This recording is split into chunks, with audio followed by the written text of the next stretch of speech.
지난 토요일에는 교회의 생명력이라는 제목으로 말씀을 살펴보았습니다. 교회의 생명력은 성령의 임재가 있을 때 나타나고 또한 성령의 열매로 나타난다고 했습니다. 이제 오늘로서 에스겔서가 끝이 납니다. 이번에 살펴본 에스겔서는 다른 성경과는 달리 이렇게 하루에 한 장씩 묵상을 했습니다.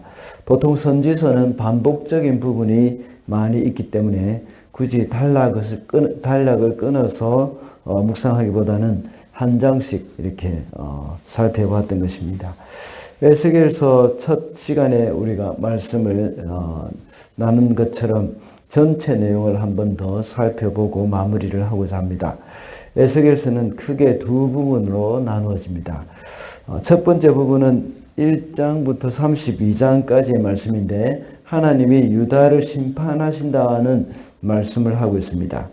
그리고 33장부터 48장까지는 하나님의 위로와 하나님의 구원에 대한 약속을 주시는 겁니다.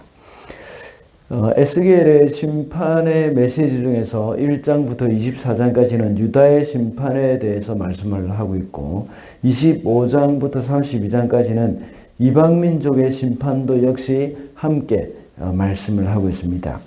그러나 하나님은 이렇게 심판에 관한 메시지를 하실 때는 항상 회복도 함께 말씀을 하셨습니다. 에스겔의 회복에 대한 말씀 중에 33장부터 39장은 유다의 구원과 회복을 약속하고 있습니다. 그리고 그 중에 핵심이 바로 37장에 나와 있는 골짜기의 마른 뼈 비유입니다. 마른 뼈와 같이 완전히 멸망하고 소망이 없었던 유다 백성이 다시 살아나서 큰 군대를 이루게 된다는 말씀을 하고 있습니다. 그리고 40장부터 마지막 오늘 본문 48장에서는 새 성전과 새로운 나라에 대해서 예언을 하고 있습니다. 에스겔이 하나님이 보여주신 새로운 시대의 환상을 기록함으로써 이제 하나님이 회복시키시는 그 은혜를 나타내고 있는 겁니다. 이 사실을 통해서 우리가 명심해야 할 것은 어떤 일이 있어도 하나님의 말씀을 붙들어야 한다는 겁니다. 예루살렘이 멸망한 이유는 말씀을 붙들지 않았기 때문이었습니다. 또한 멸망한 후에 회복의 메시지도 역시 그들이 꼭 붙들어야 할 말씀입니다. 왜 그렇겠습니까? 그렇지 않으면 여러 가지 그 포로 기간 가운데서 멸망한 가운데서 어려움이 많이 있는데 그 어려움에 쉽게 낙심하고 포기하게 되기 때문입니다. 그런 가운데 우리가 하나님의 말씀을 굳게 붙들고 있을 때에 어떤 어려움 가운데서도 소망을 가지고 하나님에 대한 기대를 품고 살 수 있기 때문이라고 한번 말씀드렸습니다. 특별히 에스겔은 하나님의 백성들이 하나님의 말씀을 붙들도록 하기 위해서 많은 방법을 다 사용했습니다. 상징적인 기이한 방법들을 다 동원해서 하나님의 백성들에게 이 말씀을 전하려고 했습니다. 그 이유가 뭐겠습니까? 백성들이 하나님의 말씀에 귀를 기울이지 않고 하나님의 말씀을 붙들지 않았기 때문입니다. 그리고 마무리를 하면서 주님께서 에스겔에게 보여주신 환상의 이 대단한 또 이제 끝이 막을 내리고 있습니다. 그 결정적인 순간에 하나님은 한 이름을 말씀해 주십니다. 그 이름이 성읍의 이름인데 여호와 샴마라는 이름입니다. 그 뜻은 여호와께서 거기 계신다는 의미입니다. 이것은 예루살렘을 가리켜 한 말입니다. 이제 하나님께서 예루살렘에 함께 계신다는 겁니다. 또 더 넓게는 이스라엘 전체 48장에 나타나 있는 이 땅을 분배한 그 땅의 경계선 그 다음부터 제일 끝까지 이 전체 가운데 하나님이 그곳에 계신다는 그 말이기도 합니다. 전에는 하나님이 진노하셔서 그 성을 떠나셨고 그 이스라엘 땅을 떠나셨지만 이제 하나님이 그곳에 다시 함께 계시겠다는 겁니다. 성전도 완전히 파괴됐지만 이제 성전도 완전히 다시 새 성전이 이루어졌습니다. 그곳에 하나님이 함께 하시겠다는 것입니다. 이제는 하나님이 완전히 회복시켜 주셔서 하나님이 함께 계시는 그 성읍이 되어졌고 이스라엘 땅이 되어진 겁니다. 그래서 오늘은 여호와 샴마라는 제목으로 에스겔서를 마무리하고자 합니다. 세 번역에서는 여호와 샤마라고 말을 하고 있고 또 우리 개역개정에서는 여호와 삼마라고 발음을 하고 있는데 어쨌든 이 부분은 여호와께서 거기 계시다 하는 그런 뜻입니다.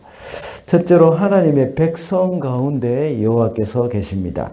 1절 말씀을 보면 지파들의 이름은 다음과 같다. 가장 북쪽에서부터 시작하여 헤들론 길을 따라 르고 하맛을 지나서 다마스쿠스와 하맛에 접경한 경계선을 타고 하살로네논까지 곧 북쪽으로 하맛 경계선에 이르는 땅의 동쪽에서 서쪽까지의 땅은 단 지파의 몫이다. 1절 첫 부분에 개역개정에서는 모든 지파의 이름이 이와 같으니라 하고 말씀하고 있습니다. 오늘 방금 읽은 세 번역에서는 모든이라는 말이 없습니다. 그러나 여기 개역개정에서는 모든이라는 말이 들어가 있습니다. 하나님의 백성을 회복시켜 주셨다는 것입니다.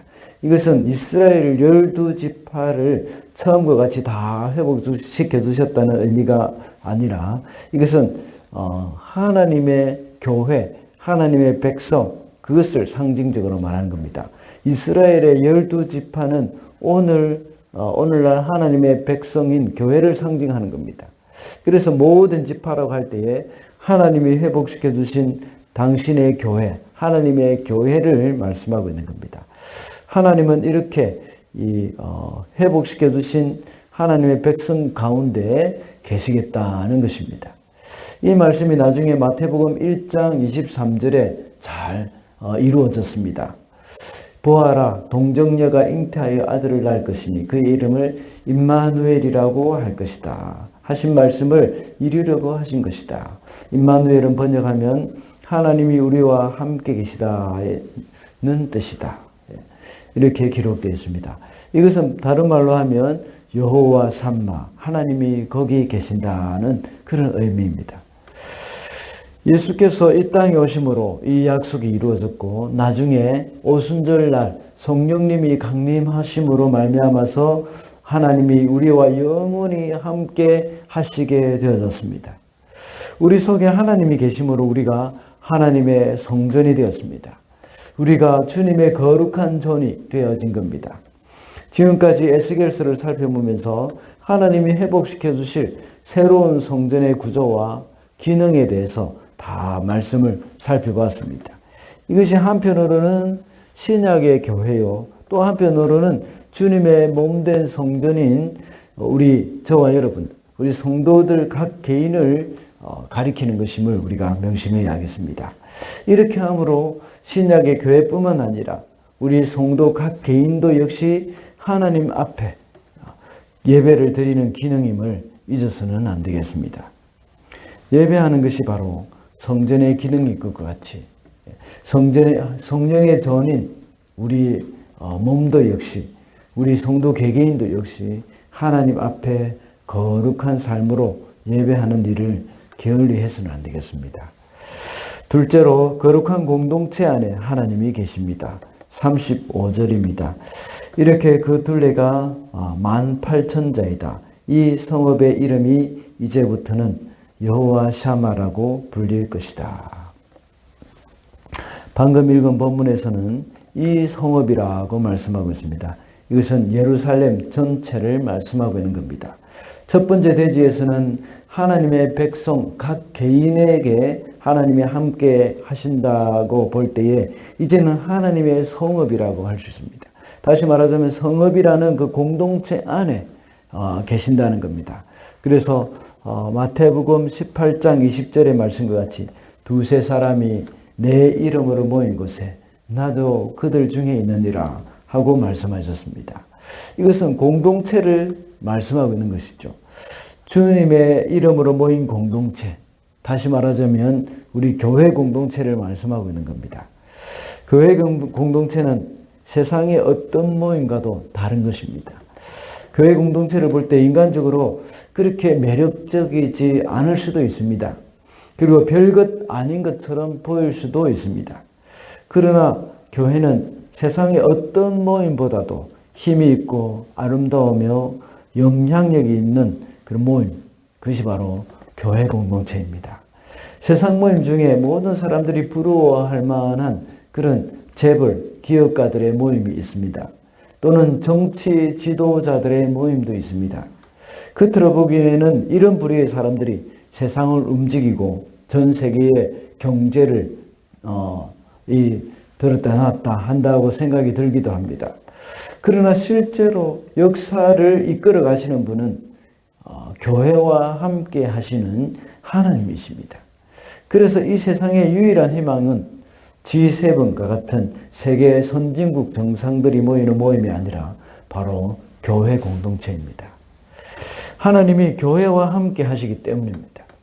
그러므로 비록 부족함이 있고 연약함이 있다고 하더라도 하나님의 교회를 비난하는 것은 옳지 않습니다. 교회를 비난하는 것은 하나님이 기뻐하시는 일이 아닙니다. 교회가 때로는 우리의 기대에 미치지 못할 수도 있습니다. 그렇다면 교회를 위해서 기도해야 하는 겁니다. 그리고 내가 그 구성원 중에 한 명이라는 것을 기억해야 합니다. 교회를 비난하는 것은 곧 나를 누워서 침을 뱉는 것과 동일한 것이죠. 나도 그 교회의 일원이기 때문에 그렇습니다. 정말 가족 같은 마음으로 서로를 위해서 기도하며 나 자신부터 바로 살아갈 수 있도록 기도하는 것, 이것이 바로 교회를 위하는 마음이라고 볼 수가 있습니다. 말씀을 맺겠습니다. 오늘은 여호와 삼마라는 제목으로 말씀을 살펴보았습니다. 여호와 삼마라는 말은 여호와께서 거기 계신다는 의미라고 했습니다.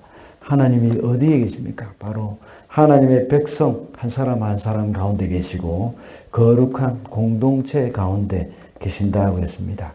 우리는 하나님의 성전임을 기억하고 하나님께 예배하는 일에 마음을 다해야 하고 교회 공동체를 사랑하는 마음을 가지고 살아가게 되는 저와 여러분이